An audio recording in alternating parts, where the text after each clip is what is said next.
Welcome everybody to Gussy Boy, the show where we dive into all things Hockey East. Today we'll cover top teams, sleeper picks, and big news from around the league. It's ramping up to be a pretty good season, coming to a close pretty soon. 5-6 more games left for each team. So, without further ado, let's get into the most exciting league in college hockey. Clay, you want to start us off with the rankings? Yep, coming in this weekend, Providence still ranked number one, 42 points, 19 games played, 6-point gap over UConn, but UConn does have a game in hand, so can close the gap to 3 points.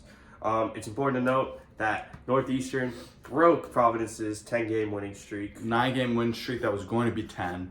First since, I believe, their championship run in 2016. The year after the championship run. Yeah, that's what I meant.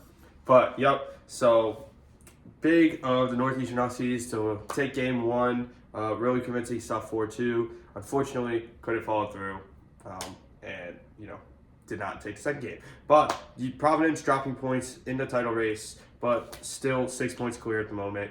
Boston College sitting below Providence and UConn, 18 games played, 34 points, kind of out of it. But there is a chance for them if Providence and UConn really do slip. For Boston College, they can jump in. BU, 21 games played, 29 points, out of the standings, out of the title race. But we all hate BU, so why are we even talking about them? UMass, great jump back from where they were a couple weeks ago. 18 games played, 29 points. That gives them 3 games in hand over BU. So plenty of opportunity to jump over them. And then Merrimack, Northeastern, tied for 6th. Both with 19 games played and 26 points. Super even. So let's just hope that Northeast can hop over Merrimack. UMass Lowell, 20 games played, 25 points. Good for them. Maine, 19 games played, 24 points. Just really disappointing from them. I mean, we said it every week, but the expectations they had as preseason top 10, and now they're sitting 9th in Hockey East. Just not what we thought we would see from them. And then, obviously, Vermont and New Hampshire, bottom of the barrel. New Hampshire, finally, more points than games played. They're keeping it strong. I mean, they have at least 2 more games or at least 1 more game where they have their points above the games played. So, I think there's something to be said about this Massachusetts team making a late push. Something that Providence did a little sooner, which got them to the top. And I don't think it's not early enough still that I think UMass could still make a run for the title of Hockey East, but could give them good standings for the playoffs, which ultimately is what really matters for Hockey East. Thank you, Clay. Now we're going to move into our game schedule for this week. Friday, we have Merrimack at Maine, Northeastern at UMass Lowell, New Hampshire at UMass, Amherst, Providence at Vermont, and UConn at Boston College. I think that some of these games, like Providence at Vermont or Northeastern at UMass, are going to be very clearly decided by the visiting teams, Northeastern and Providence, just wiping the floor with these other teams. And then games like UConn and Boston College, UConn, the fraudulent team who needed to get to overtime against Maine in order to win. Winning in shootouts against Maine. Couldn't even take it home in overtime last week.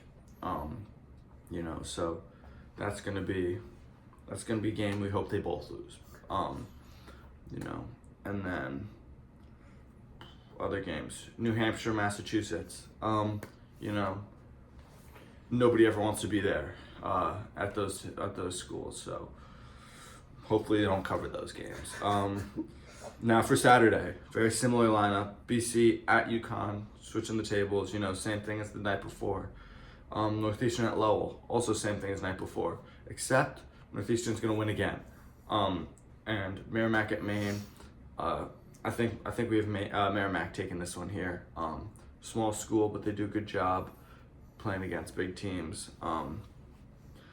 Massachusetts at New Hampshire, hopefully they don't cover that. Unfortunately, it's on NESN, so people will be plagued with having to watch that game. And lastly, Providence at Vermont, same thing as the night before.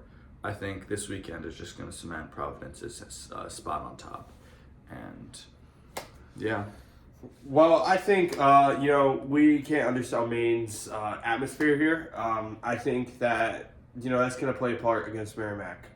They obviously, they're on a good run right now. Maine is obviously not very good, but I do actually believe in Maine here. I think that not that I want to see Merrimack drop below Northeastern, but I think that's what's going to happen. Maine's going to take the sweep. Merrimack's just not going to be able to contend with the atmosphere, and I just have Maine taking that. Northeastern, obviously, going to clean sweep. UMass Lowell, go Huskies, never in doubt. New Hampshire versus UMass.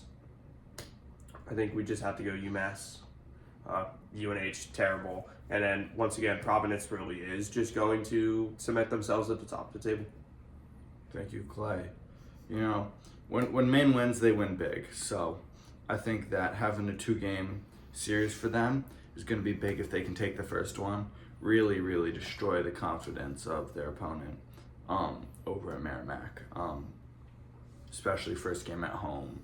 I think that's going to be a big factor in them taking home the first game and then giving them momentum then to win their second one.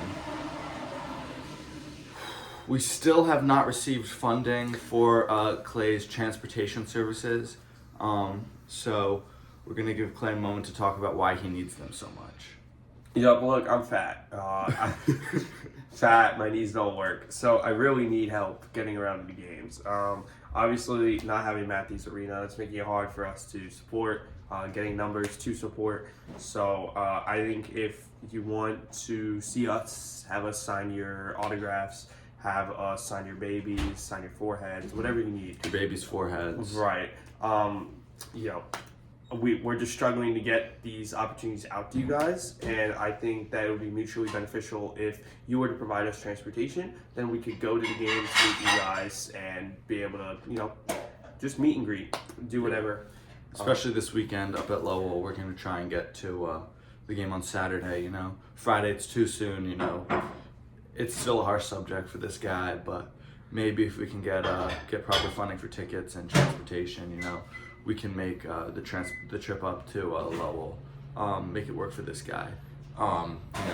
Make-A-Wish and all is they're doing their best, but they can't provide everything. You guys have to step it up. The 1 or 2 likes that we get isn't the most helpful. But we do appreciate your support. We do appreciate the support, especially our new subscribers. We do love all of our new subscribers. And our old subscribers, thank you very much for your continued loyalty. Make sure you like, subscribe, comment, share. Thank you, Clay. All right. Well, that's all for this week. Thank you, everybody. We'll see you next week.